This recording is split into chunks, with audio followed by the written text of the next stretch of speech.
I know you all work very hard.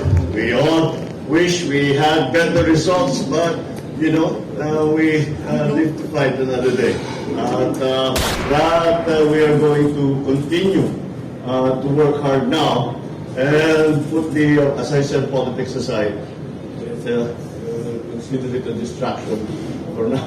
Put the politics aside and get on with the work of nation building. Anong work na pinagsasabi nitong nitong mama na to? Anong work na pinagsasabi mo? 3 taon na wala ka pang nauumpisahan. Alam nyo mga kababayan, sa nakalipas na mga araw, meron ho tayong hinahanap na isang individual na kung saan itong mama na to nuknukan ng kayabangan, saksakan ng kayabangan nung kakaumpisa ng kampanya. At yung individual na yan, walang iba kundi ang aso nitong si Marcos Jr. na si Larry Gadon. Nasaan na yung mayabang na Larry Gadon na kesyo, wala naman talagang solid supporter ang mga Duterte. Nanalo lang itong si BP Sara dahil sa mga Talyanista at Ensaymada. Nasaan na ho yung mga Talyanista at Ensaymada na pinagmamalaki nitong si Larry Gadon? Kasi kung bida talaga yung na yan, malaki talaga ang voters base ng mga Talyanista at Ensaymada, dapat nanguna. Diyan sa kakatapos lang na midterm election, dapat ho sana itong si Erwin Tulfo. Linampaso ho nitong si Senator Christopher Bongo, itong si Erwin Tulfo. Itong si Senator Christopher Bongo, gusto kong isampal sa pagmumukha nitong si Larry Gadon ang nakuwang boto nitong isa sa mga malapit dito kay dating Pangulong Rodrigo Duterte. Nakakuha lamang ho ng kulang-kulang 27 million. Etong si Senator Christopher Bongo, palakpakan ho tayo. Nasaan na? Hoy, Larry Gadon, nasaan na? Namimiss na kita, Brad. Magpakita ka sa akin. Langya ka, kala mo kung sino. Siguro Max Bolt, yung mga talagang solid supporter ni dating Pangulong Rodrigo Duterte, nasa lang yan, nasa 4 million. Gumero siya pa ganun di ba? Nanalo lang naman talaga si BP Sara dahil sa mga loyalista, talyanista. Dahil binitbit siya nitong si Bongbong Marcos. Anong nangyari sa midterm election? Panalo yung mga inendorso ni BP Sara, talo yung mga inendorso ni Marcos Jr. Yan, inuuna mo kasi yabang. Yan ang ba sinasabi natin. Kahit tayo sa personal na buhay, hindi mo natin inuuna yabang. Hindi mo tayo, low-key lang. Simple lang. Pagka inuna mo yabang, nako, masakit yan. Yung sobrang taas ng lipad mo, tapos pagka nako. Kaya mas maigi pa na, kalmahan mo lang. Huwag kang masyadong mayabang. Lalo na sa social media. Ayan kung si Larry Gadon, anong pinaggagawa? Kaya wala naman talagang boto yung mga Duterte na yan. Pagdating dito kay Congressman Rodante Marcoleta, ano sabi niya? Meron naman dinadala yung mga INC pero hindi naman nananalo, di ba? Yan na sinasabi natin dito. Ilan ba ang botong nakuha nitong si Senator Rodante Marcoleta? 15,140,342. As of today. As of this moment, 1:36 PM ng May 18. Meron pa akong mga point something na lang ang hindi pumasok pero di na kailangan yan, di na natin hihintayin yan. 'Di ba? Panalo na ho itong mga to. O nasaan na ngayon yung minamata-mata mo? Yang amo mo ito. Teka lang ito. Yan, yung amo mong bangag yung amo mong bangag, Larry Gadon, yung amo mo na yan. Kesyo kumpleto daw sila. Ngayon kumpleto. Langya kayo, kumpleto. Kumpleto kayo. Thanksgiving nyo, isa na lang nagpunta. Nanalo si Lacson, nanalo si Soto, nanalo si Tulfo, nanalo si si Cayetano, nanalo yang si Lapid. Si Lapid lang ang nagpunta. Pinakawalang kwenta pa nagpunta dyan sa Thanksgiving nyo. Pero bago lahat ng yan mga kababayan, bago nating linisin itong si Larry Gadon, bago natin sabunin itong si Larry Gadon, kung bago lang hukay sa isang like at subscribe. Masaya na po tayo dyan sa mga gusto sumali sa ating community. Join button, nandyan lang po sa baba. Grabe Ano pa lang natin opening salvo pa lang natin. Biglang kumulo na dugo natin dito kay Larry Gadon. At syempre, di ko naman pwedeng palagpasin ang pagkakataon na hindi pa salamatan yung mga kasama natin dito sa PH Update. Ito, automatic, mega love shoutout tayo ngayon. Dahil tapos na kampanya, kagaya ng ating pinangako sa ating mga kasama dito. Pagkatapos ng kampanya, balik original programming na tayo. Walang humpay na mega love shoutout. Mega love shoutout ho muna tayo. Alam ko maraming nakakamiss dito eh. Maraming nagtatanong, PH, ba't di ka na mega love shoutout? Kasi ho, noong mga panahon na yon, ang dami ho natin dapat i-priority sa ating mga oras. Kaya kailangan ho, doon ho muna tayo sa kampanya. Ngayon ho, mega love shoutout dito kay Ma'am Dolores Plasibe. Maraming salamat ho. Mega love shoutout. Mabuhay ho kayo. Mega love shoutout din ho dito kay teka lang, yan, dito kay Lydia Blazer. Maraming salamat ho dyan sa 15 pounds. Mega love shoutout. Marami hong ano tayo dyan. Marami ho tayong kaibigan na nagbibigay ng pounds. Mega love shoutout din ho dito kay Pinay sa London. Naku, ang ganda ng ano mo, madam, ng cover photo mo. Pinay sa London, mega love shoutout. Hello PH Update. I'm a silent viewer of yours. Always looking forward sa mga upload vids mo. Naku, yan na nga ba sinasabi natin. Speaking of pag-upload, mga kababayan, pinapauna ko na ho sa inyo na sa mga susunod na araw, medyo dadalang ho tayo sa pag-upload. Dahil meron ho tayong aasikasuhin. Sana i-share nyo ho itong video na to para yung mga kasama natin ma-update na yung original programming natin na pagka ganitong oras, meron ng upload si PH Update. Medyo mababago ho ang ating oras ng pag-upload natin dahil marami ho tayong aasikasuhin sa mga susunod na araw. Ma'am Arisa yan. Ano kita ha? Makita tayo ha. Hindi, gusto kong pasalamatan ng personal tong si Ma'am Arisa yan. Kasi talagang yung suporta ng Ali na yan talagang napakatindi. Yan. Si Sir Joel Arellano, isang araw, magkikita rin tayo, sir. Huwag kang mag-alala. Dito kay Jordan Cabigo, magkikita rin tayo. Pero ngayon, kami muna dalawa nitong si Ma'am Arisa yan ang magkikita. Speaking of Ma'am Arisa yan, hindi pa pala si Ma'am Arisa yan. Mega love shoutout dito kay Ma'am Karina Braganza. Ma'am Karina Braganza, maraming salamat to. Mabuhay ho kayo. Mega love shoutout. Ingat ho kayo kung nasan dako man ho kayo ng daigdig. Sa tingin ko, nasa New Zealand. Nasa New Zealand itong si Ma'am. O mga tropa natin dyan sa New Zealand, Ingat kayo dyan. Nako. Maraming salamat sa pagsuporta. Mega love shoutout din ho dito. Magkikita kami nito pag nagkataon. Di pa sigurado. Madam, nasaan ka ba ngayon? Pupuntahan kita. Mega love shoutout dito kay Ma'am Arisa yan. Ito, love na love ko to eh. Ito yung isa sa mga talagang solid supporter natin dito sa PH Update. Ano ba sabi nito si Ma'am Arisa yan? Teka lang ho Isipin ang mga ang pag-unlad ng Pinas. First and for all, para naman di tayo kulelat sa buong mundo. Tama yan. And congrats po sa 12 senatorial. And last is bring him home. Tatay Digong, mabuhay ka, Ma'am Arisa. Yan, palakpakan ho natin itong girlfriend kong taga Japan. Kaibigan na babae, girlfriend ko yan. Si Bibi Sara, girlfriend ko rin yan. Di ba? Pero pagka lalaki, kaibigan lang. Pero si Ma'am Arisa, yung girlfriend ko yan. Mega love shoutout din ho dito kay sino ba to? Ivy San Damove 62. Maraming salamat sa $15. Mega love shoutout. Ivy San Damove 69. Mega love shoutout. Eto na nga mga kababayan, mega love shoutout din ho dito kay nakita ko lang to naligaw tayo dito kay Sir. Another vlog ni PH Update, ang pinakapoging vlog kayo naman. Hindi naman totoo yan. Grabe naman yan. Buti pa, ikain mo na lang yan, Brad. Itulog mo na lang. Napanood niya daw yung pag-shoutout sa atin ni Kong Marcoleta sa Saganang Mamamayan. Itulog mo na lang yan. Baka hindi ka pa nga nakasubscribe Mag-subscribe ka muna. Binubola mo na ako niyan. Eto mga kababayan, rekta na ho tayo sa Thanksgiving. Ito gusto ko yung Thanksgiving. Di ba? Yan ang mga ika nga yan yung mga galawan ng mga bangag. Magpapa-Thanksgiving guys, alam pupunta. Akala ko bang yung mga kandidato ko, magagaling, eksperyensado na yung mga yan. Hindi na dapat turuan, mahuhusay yan. 12. Habang yung mga nasa kabila, parang pinabili lang na suka. Anak na to, anong pinabili na suka? Ayaw, pinulot kayo sa kangkungan. Yung mga PFP senator, naglipatan pa ng partido para lang maisali sa lineup mo. Anong napala nila? Si Pacquiao magbo-boxing na lang ulit. Si Abalos maglulup na lang siguro. Yang si Tolentino, sabay sila ni Abalos, maglulup din sila. Di ba? Ganun no mga kababayan. Wala.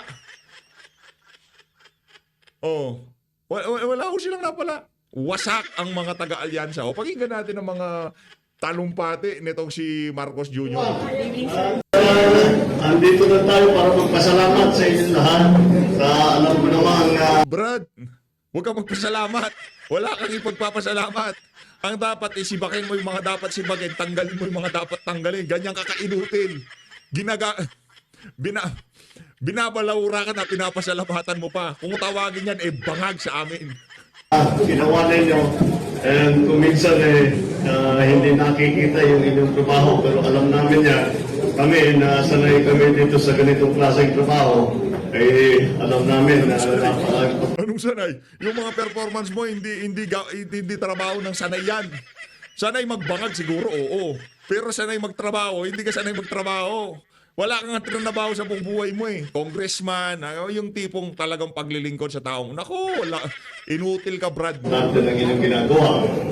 The media sector of our campaign was very successful, and I think that we were able to put out and occupy the narrative space very, very well.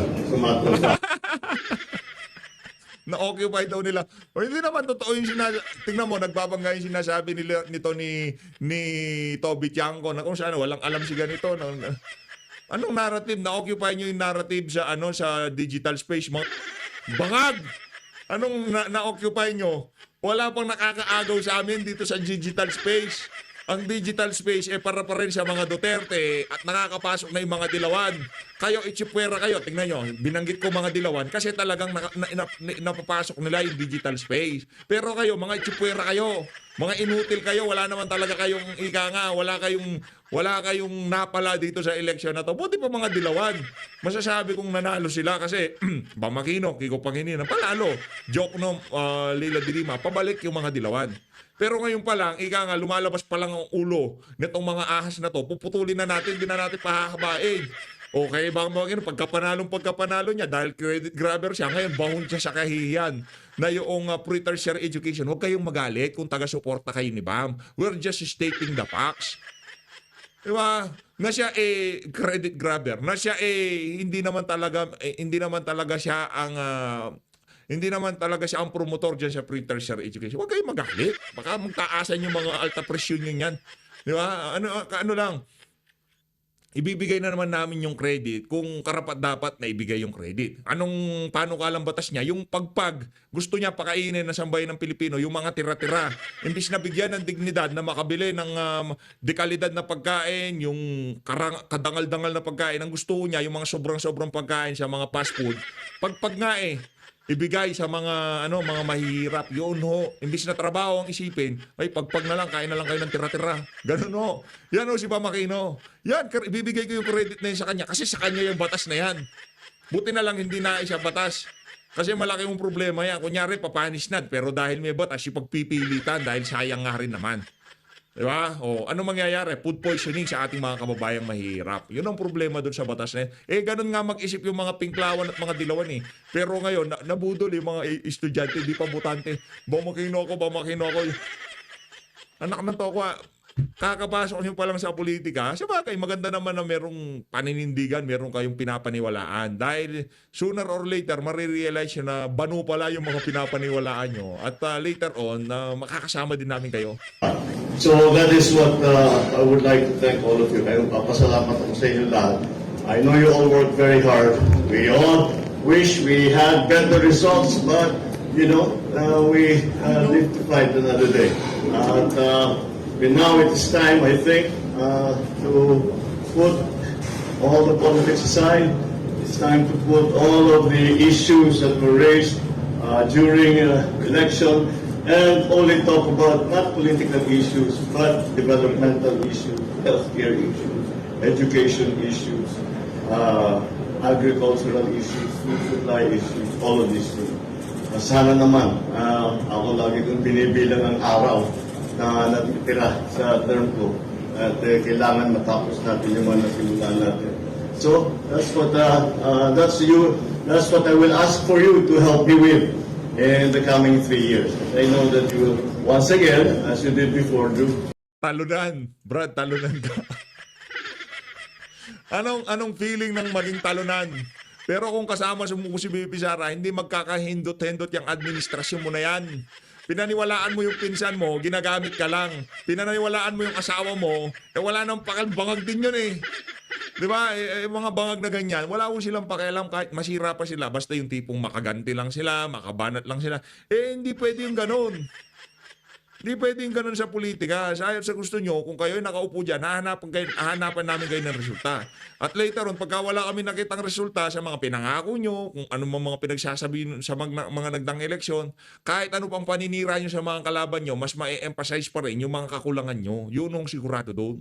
Do a very, very good job and make a success of whatever it is that we are trying to do. But once again, most importantly for tonight, I'd like to thank everyone. Papasalamatan ko kayo lahat sa inyong trabaho. Alam ko naman napaka-dedicated ninyong lahat. Kahit na hindi na ako nakapunta rito, last time ako nakapunta rito,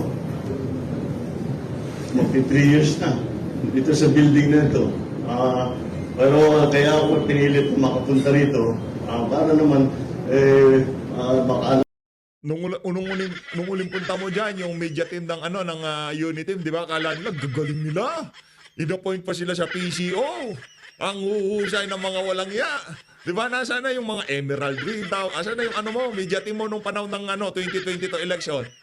Sino talaga ang nagkumarga sa'yo noon? Ngayon, sabihin natin, balita ko, pinagsasabi mo, wala ka namang utang na loob sa mga Duterte, walang ya ka, ha? Ngayon, tanong kita, kasi isa ako sa mga sumunod kay BP Sara noon eh. Aminado tayo doon. Pero nung umabot ang punto 2022, 2023, matatapos pa lang ang 2022, sabi ko nabudol nga ng tokwa. Bumanat na ho tayo sa kanya. Binira na ho natin yung walang yan. Nung nag-umpisa na yung mga hearing, yung pagkabigay ng confi fund kay BP, biglang kinwestiyon. Anak na tokwa. Nasalat tayo, Brad.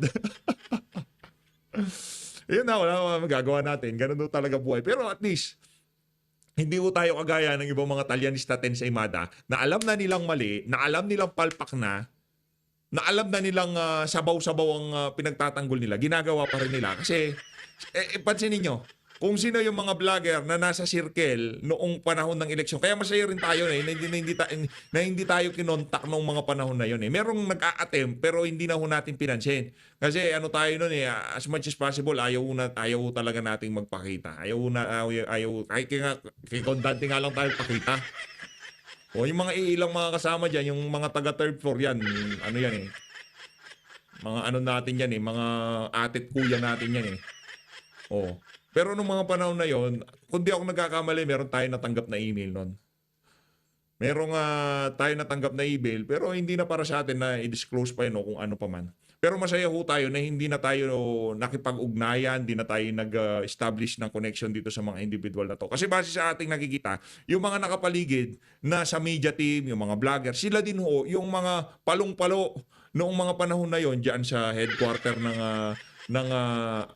Unity, nandyan ho sila Yung mga vlogger na nakita nyo noon doon, na tumanggap noong mga panahon na yon, hindi na ho sila makahindi ngayon. Yung tipong pagkatapos ng eleksyon, muna ako, tapos na muna ako sa politika. Basta ako, kung ano mang gagawin nila, suportado lang ako sa gobyerno. Basta tapos na muna ako sa politika.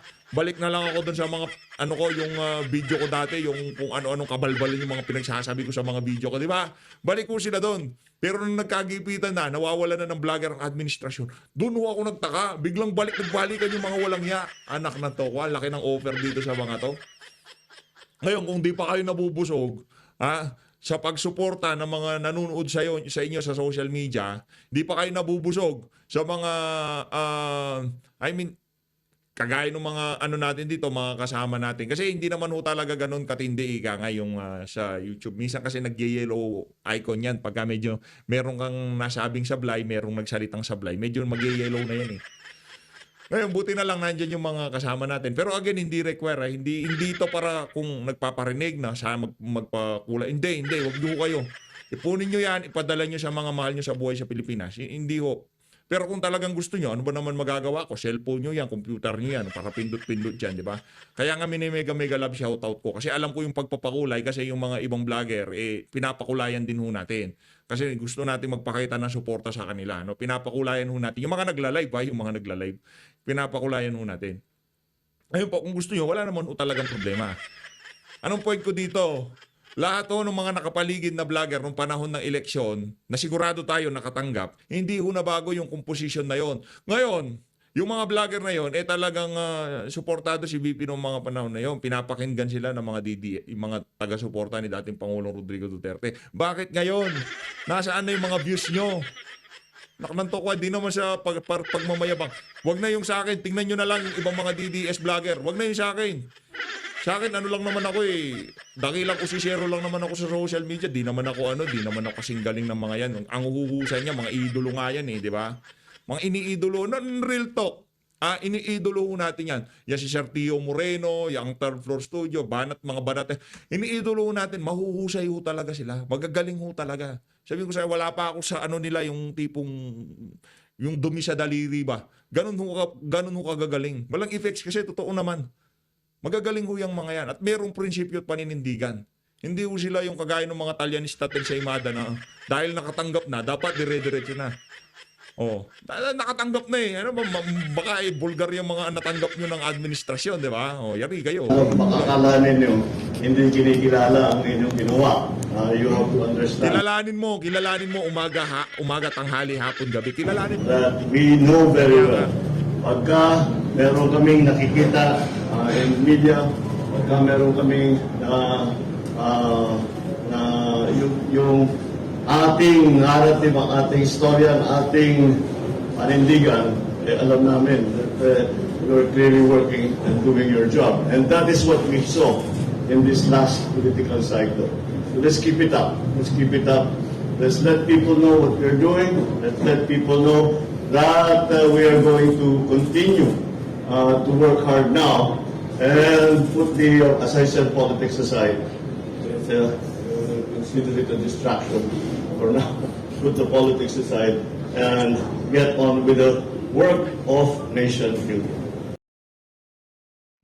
Anong work na pinagsasabi nitong nitong mama na to? Anong work pinagsasabi mo?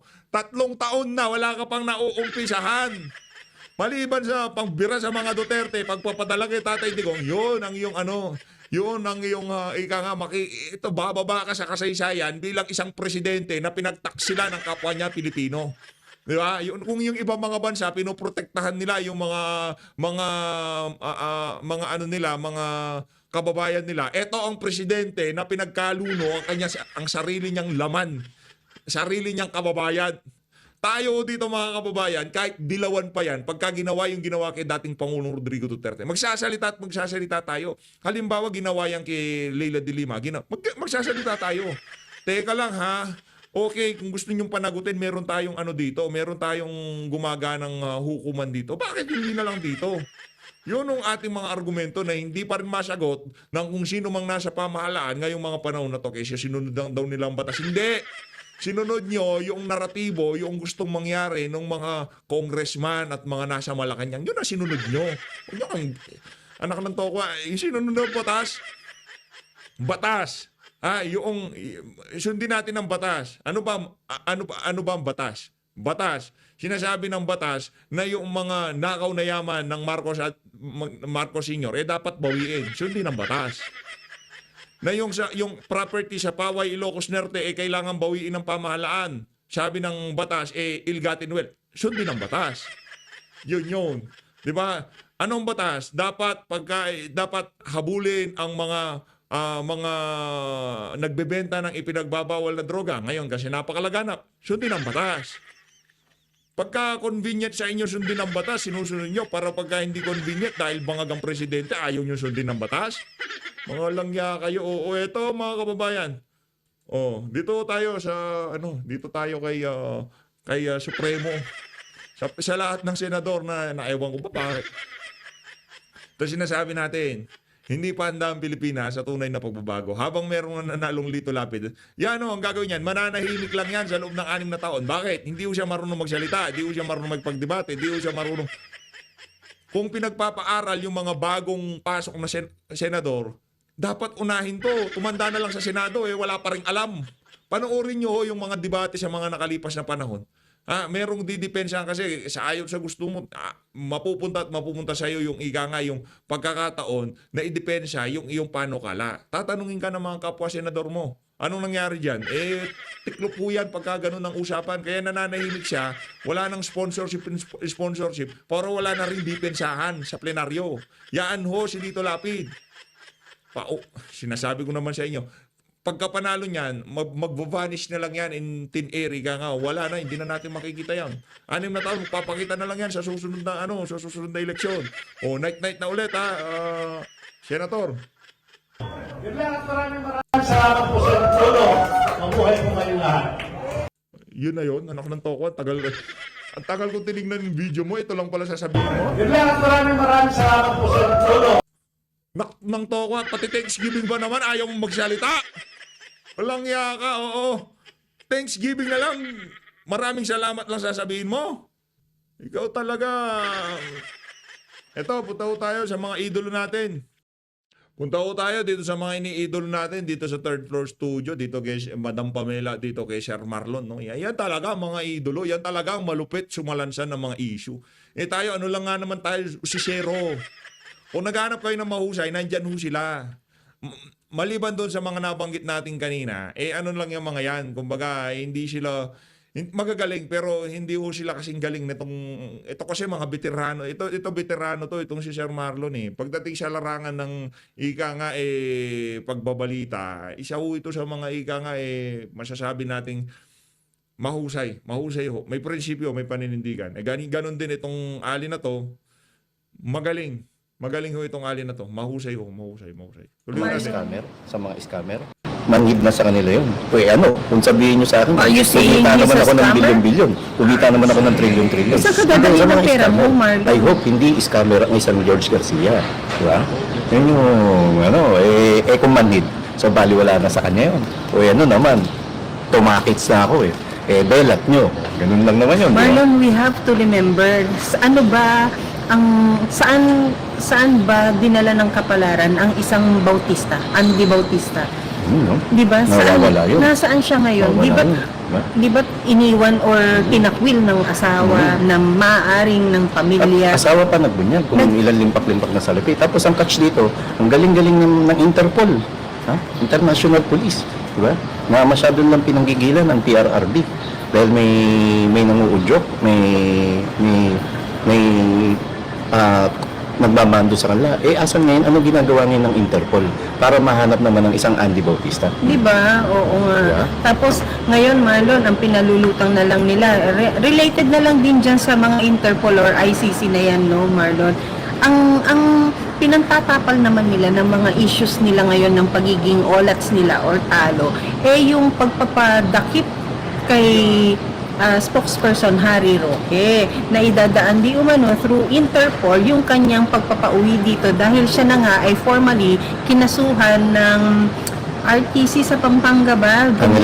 Angeles related sa human trafficking di umano na kinasabutan niya sa Pogo business. Yun ang malungkot, no? Para lang rin mapagtakpan yung issue ng Dayaan, Malawakan Dayaan. And marami nagsasabi, kapag hindi kumilos yung mga winning PDP candidates at saka iba pang mga kandidato na iprinoklama na at uupo sa darating na 20th Congress, na pag hindi sila kumilos, magkaroon ng Senate and Congress investigation patungkol dito sa Malawakan Dayaan, prelude na to sa 2028 elections. Kaya kung mahal niyo po ang Tatay Digong at mahal niyo ang Vice President Sara Duterte, kayong mga nanalo, kayong mga nakinabang sa endorso. Teka lang 870,000 subscriber na ho pala tayo. Konting push na lang, 130,000 subscriber na lang, 1 million na tayo, palakpakan.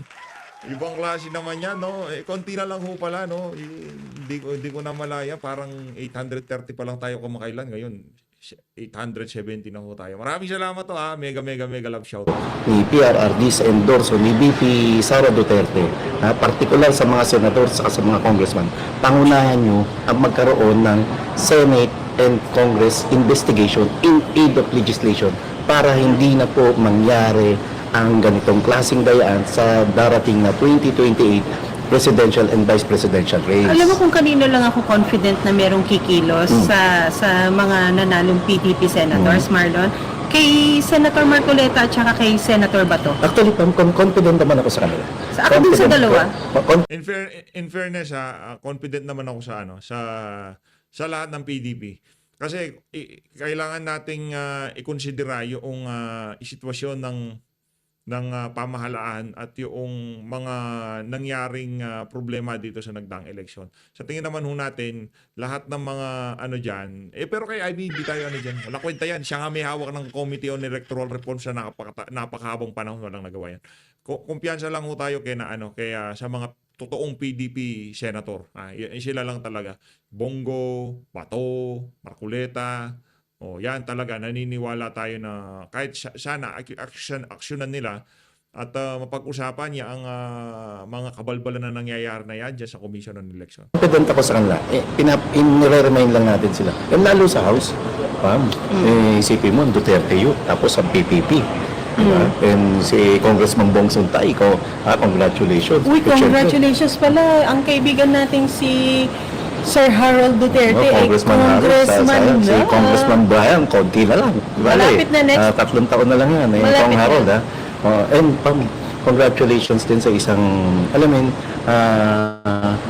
nire-respeto rin nating vlogger. Na yung si Kamanggagawa Party List, si Ellie. Ang dinig ko congressman na rin siya, nanalo. So, isipin mo yung karakter ng isang Ronald Cardema, di ba? Tapos may isang Ellie, mga bata. Ito pa, mga kasidad ko lang itong mga to eh. Dito sa dito sa 20th Congress na to, iba na talaga. Maraming mababago diyan. Kung dati puro yes man lang yung mga congressman, maraming nakapasok na kung saan magkakaroon na ng boses yung ating mga kababayan, lalo na yan si Eddie San Fernando. Sana Eli San Fernando. Sana yang si Eddie San Fernando hindi lang ho siya maingay noong panahon ng eleksyon. Baka ngayon nakaupo, naratibo ng mga taga-akbayan, mga kakaliwa o kung sino man ang amo nitong mama na to ang sundin niya. Hindi ho natin alam. Surely Pabelo, sipin mo mga ganung karakter, na ganun kagagaling magsasalita at ganun kamaysog. Ganun sila katatapang. Tingnan natin ano magiging performance nila sa plenaryo. Marlon, ang tanong lang din dyan, si Ellie, kailangan niyang patunayan na yung mga aligasyon ba na nakapalibot sa kanya na siya ay bata ng isang Risa Ontiveros. So dapat sana magkaroon siya ng sarili niyang personality or identity sa lower house at patunayan niya na ang kanyang laban ay para talaga sa mga kamanggagawa or manggagawa. Hindi lang sa mga operong Pinoy, kundi sa buong sambayan ng Pilipino na. Actually, ang sinabi naman niya, consistent siya sa live niya, na ang lagi lang niyang ipapasa yung standardization ng provincial rate at saka magkakaroon na ng isang standard rate for both the Manila and matagal na ho dapat yan Kasi kahit saan kayo magpunta, yung punto nitong si Attorney Vic Rodriguez na punta ka sa Manila, yung presyo ng Jollibee, punta ka sa probinsya, yung presyo ng Jollibee, parehas lang yun na lang pagbasihan natin Pero yung sweldo sa Manila at sweldo sa probinsya, iba ho. Pero yung mga bilihin, parehas naman. Presyo ng bigas, kumbaga standard ng presyo ng bigas, di ba? Pag nagpunta ka ng Maynila, nagpunta ka ng probinsya, mas mahal pa nga sa probinsya. Lalo na pagka itatawid pa yan ng dagat. Pero yung sweldo ng mga manggagawa doon, medyo palsipikado. Kaya sang-ayon tayo dyan. Kung sakaling sulong man yan, kahit hindi natin kaalyado, tutulong ho tayo dyan. Para yan sa ating mga manggagawa. Wala ho tayong dyan. Yun ang kaibahan natin sa mga Talyanist natin sa Imada. Yan lagi kong ini-emphasize yan Yung mga Talyanist natin sa Imada, ang vlogger, parang mga may kabayong may takip ang mata.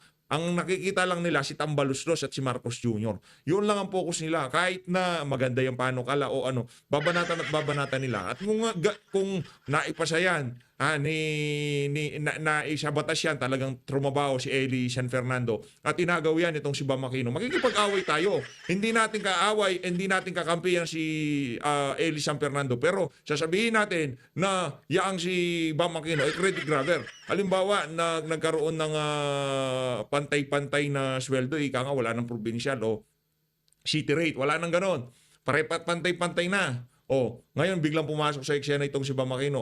Dahil sa akin, mga manggagawa, pantay-pantay na tayo. Halimbawa lang to, dumating ang panahon, makikipaglaban ako para kay Eli San Fernando kasi yun ang tama, yun ang totoo. At yun ang wala ang mga Talyanista at Ensaymada at mga Dilawan at Pinklawan. Wala silang mentalidad na kagaya ng mga taga-suporta ni dating Pangulong Rodrigo Duterte. Kung pula-pula, kung itim-itim, kung puti-puti.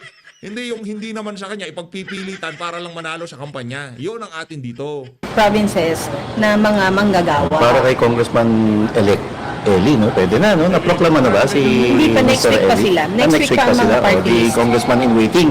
Yeah. Congressman in waiting.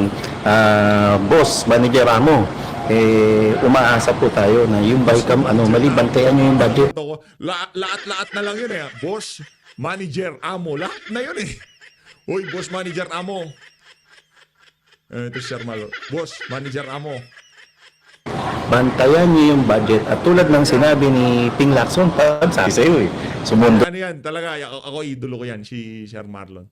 Ano yan? Kumbaga, dyan tayo nagpapaturo-turo ng mga ipinagbabawal na teknik. Diyan tayo nagpapaturo sa kanya. I mean, yung mga nangihingi ng mga payo-payo sa buhay. Mahusay kasi. Makikita mo naman, pagka kasi may resulta, doon ka manghingi ng payo. Pero kung walang resulta at makita mo, puro bida-bida lang, huwag kang maghingi doon. Ang mangyayari sa'yo, magiging bida-bida ka din. Dot agad ang Ping Lacson. Sabi ng isang Ping Lacson, itong 2025 budget ang pinakagarapal at pinakakorap.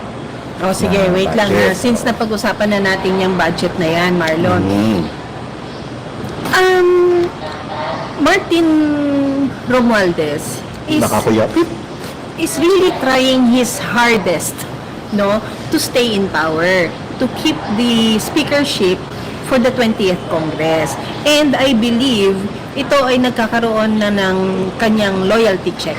Pero amongst loyalty check, amongst those remaining attack dogs that he has sa Congress na nakapasok ng 20th Congress. However, yesterday, dun sa Marlon, dun sa after ng Thanksgiving Mass ng mga Duterte sa Davao, finloat naman ng isang VP Sara ang potential at possibility na mag-apply sa speakership si Kong Pulong. Ang tanong, sige, ilatag muna natin why is the speakership sa lower house a most sought after position? Unang-una ko naiisip dyan, Marlon, bakit laging lahat nagkukumahog doon sa posisyon na yon? Actually, napag-usapan na natin doon sa mga nakalipas na video natin. Pero pakinggan natin yung ibang perspektiba, ibang pananaw dyan sa pag-alok ni VP Sara dyan sa speakership dito kay Congressman Pulong Duterte. Pakinggan natin siya. Maganda rin. Baka third floor studio yan. Alam mo na, power, because you become second choice to be next in line to become president, di ba? Kasi ang first choice, syempre, vice president.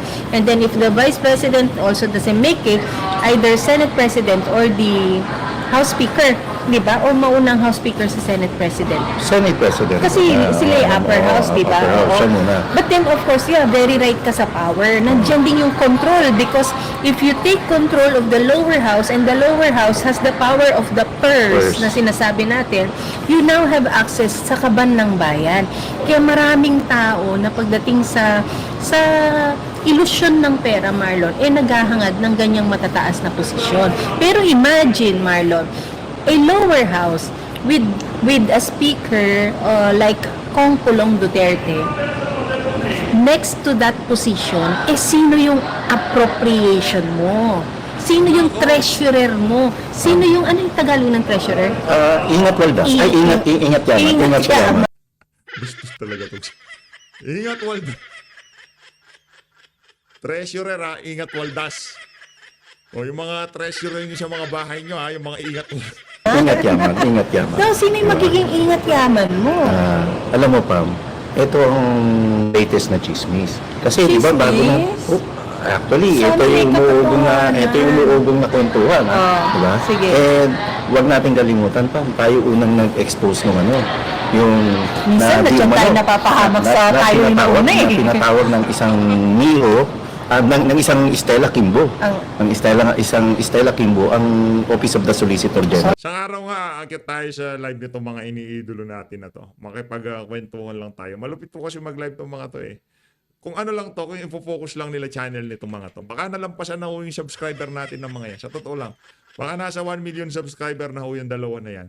Kung talagang finocus lang nila. Kasi ano naman sila eh, yung tipong... meron kasing merong vlogger kahit gaano kagagaling. Yung tipong depende kasi sa sa karakter ng ng mga nagba-vlog. Kaya hindi nakita gaya-gaya yung style, yung ganito. Pagka kasi yung style na gumagana, pero yung kasi identity nila sa social media, iiba ho eh. Hindi kagaya na sa atin, hindi kagaya ng sa ibang mga vlogger. Meron silang pirming setup o programa na kung saan ako di ko alam, ba't di kayo nabuboring sa mga pinag-uusapan natin dito sa PH Update? Pero yung meron kang kausap na kabali-taktakan, kabatuhan, mas kasi yan, kumbaga, hindi ka mauubusan, dire-diretso yung flow ng programa. Minsan kasi yung mga viewer, ayaw nila yung yung tipong nagkaka-dead air ba? Yung ang tagal ng kaya kung pansin niyo ho dito, gusto ko talagang first 10 minutes ilalatag ko na kung ano yung mga dapat malaman ng mga kasama natin dito sa page update, yung mga latest na update. Pero ito pag-umpisa hanggang sa dulo, yung tipong magtataka ka na lang, naubos na 1 oras mo sa kanila sa kakapanood ng mga video. Magaling kasi, mahusay. Subscribe po kayo dyan. Yan, malupit yan dalawa. Solgen, no? Solgen. At true enough, na talagang after election na lang didinggin yung BICAM anomaly. Pero sa Supreme ikinatalo Court. niya ito. At ikinatalo niya. And kasi Pam, ninenervyos na ang Stella Kimbo kung paano niya ipapaliwanag yung sinabi niya sa media na totoong blanco yung BICAM report. At ministerial. At pinapirmahan niya, inutusan niya, inutos na lang sa mga technical staff, di ba? Ang nakakatakot dito, yung mga technical staff na to, eventually sila magiging sacrificial lang na sana hindi mangyari. And yun, going back Pam, wala na ngayong gustong humawak ng appropriations. What? May ganon. Mula kay bakit Saldi si ko, hanggang kay Stella Kimbo. So, wala na ngayong gustong humawak. Wait, bakit nagkanda kumahugang Zaldico at saka Stella Kimbo sa posisyon na yan? Kung ngayon naman, walang may gustong magkumahog na maging Kasi appropriation. paano nila ipapaliwanag yung BICAM na blanco so sa ibig Supreme sabihin, Court? mamanahin nila yung kaso. Mamanahan sila magdedepend. Tapos, unless otherwise, ikaw yung pagdating mo sa oral argument, ituro mo, inguso mo. Panahon ni Saldico yan, mga mahal naming justices. Nako, Hindi na kailangan ituro, inguso na lang, di ba? Kaya dinilay ho yan yung oral argument kaugnay doon sa 2025, dito sa 2025 budget. Dapat ngayong na yan. Bukas na yan dapat, May 19. Di ba? Bukas na, inaabangan din natin. Gusto kong marinig yung dyan ni Attorney Vic Rodriguez kung paano siya makipagtagisan Oo. Sabi ko na sa inyo, kung sino man ang makakadebate nitong si Attorney Vic Rodriguez yan sa oral argument na yan, good luck na lang. Kasi magtatanong dyan mga, parang sa PhilHealth, magtatanong yung mga justices doon sa mga, siguro mga resource person, kung tawagin yung mga resource person doon. Tatanungin nila yung mga nagsasampa ng petition at nandito yung pamahalaan. Pag-uusap-usap yan, tatanungin to, sasagot to, tanungan ba? Argumento. Ngayon, excited na ho tayo pagka ilalatag na nitong si Atty. Vic Rodriguez. Yung mga kontra-argumento niya sa pagpapaliwan, sigurado falsifikado sigurado. Doon pa lang sa pag-amin nitong si Stella Kimbo, malaki na problema niyan. Kaya umaasa ho tayo. Kaya dinili yan dahil alam nila na hindi pa anda yung mga didepensa dyan sa problema na yan.